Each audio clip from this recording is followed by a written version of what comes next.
Today we're going to read But No Elephants by Jerry Smath. We're up here in the mountain. This is Rincon Mountain in Carpinteria, California. It's just a beautiful place today. It's nice and green. We got the Christmas lights up, even though it's not Christmas. But since everybody's staying inside, we thought we'd do something kind of fun, so we put the Christmas lights back on. Hey, I want to say hi to Lydia and Sawyer and to their mom and dad, and also say hi to JP and Jackson. So glad that you guys are watching out there, along with Everett and his mommy and daddy. So today we're really excited. We're going to read But No Elephants, one of Alex's favorite books. That's Everett's daddy. In fact, you see that somebody wrote his name in the very beginning. That was back when he was about Everett's age, or maybe he was JP's age, or maybe he was Lydia's age. I'm not sure, but he was young. But both of the other kids loved it. And we're going to read it to you today. I think you're going to love it. A little story. But what we have to do is you have to help me today. You have to help me. Every once in a while, I'll need you to say, "No elephants." Can you say that right now? No elephants. That's part of this book. It's fun. So here we are, Grandma Tildy and her story. Grandma Tildy lived all alone. She worked hard every day. She had no time to play. Kind of like people here on the mountain. One day, a man came to her house. He was selling pets. "Would you like to buy a canary bird?" asked the man. "Very well," said Grandma Tildy, "but no elephants." Grandma Tildy was cooking stew. The bird wanted to help, so he sang a song for her. It made Grandma Tildy so happy.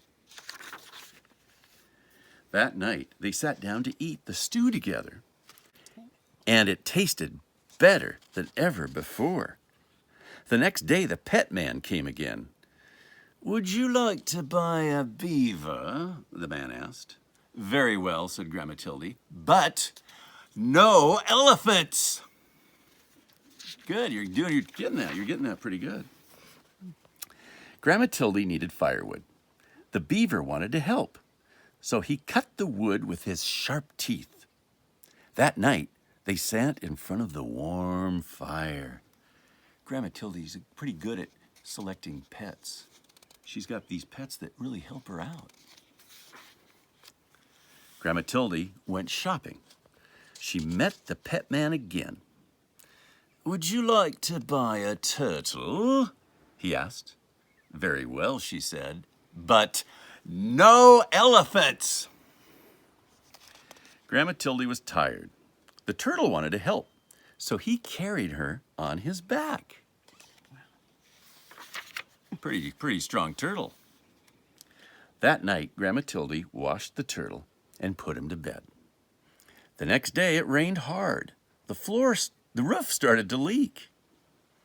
Then maybe the floor started to reek because the roof started to leak. That happens in old houses. Then someone knocked on the door, and it was, you know who.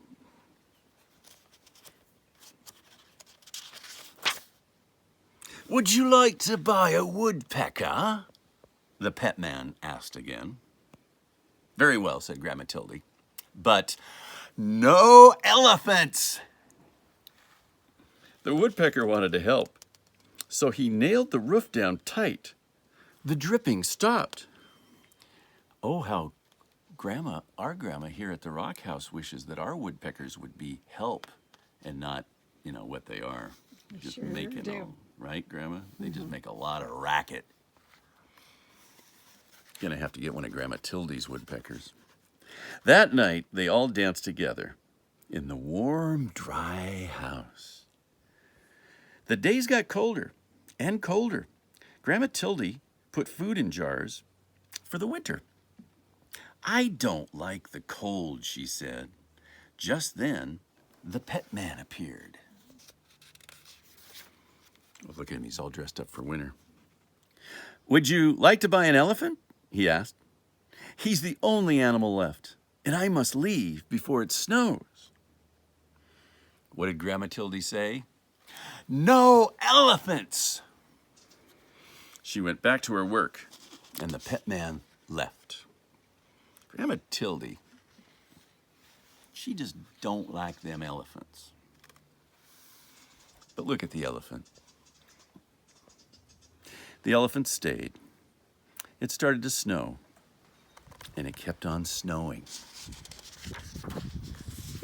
And snowing. And snowing. And snowing. What did Grandma Tildy say? No elephants!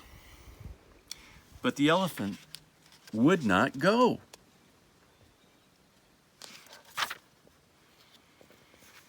They could see the elephant now. They could hear him crying. They felt sad. Very well, called Grandma Tildy. You may come in. The elephant was as happy as could be. But the elephant had a problem. He couldn't get through the front door. Oh no. So they all had to help push him inside. Oh dear, said Grandma Tildy.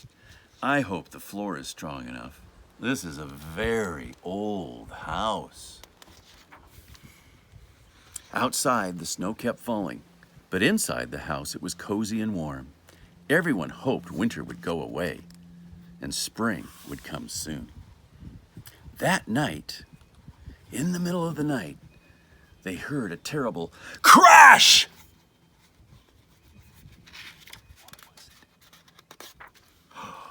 The elephant had fallen through the floor. We can't fix this, said Grandma Tildy. He'll just have to stay there. The winter was long, and soon the firewood was gone. The elephant was always hungry, and he kept eating. And eating. And eating. Until all the food was gone. We can't leave or we'll freeze, said Grandma Tildy.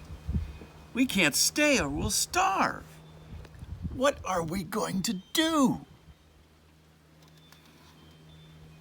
Grandma Tildy was out of pickles, but she was in a pickle. The elephant felt sorry, but then he thought of a way to help. So he started to walk. And he walked. And he walked. And walked. And walked. Where he stopped, they were in a warm, sunny place. Oh, just as we're reading this, the sun's coming out here and it feels so good. I hope there's lots of food in this warm place that they went to. Look on the next page, we see all this food. Welcome, elephants.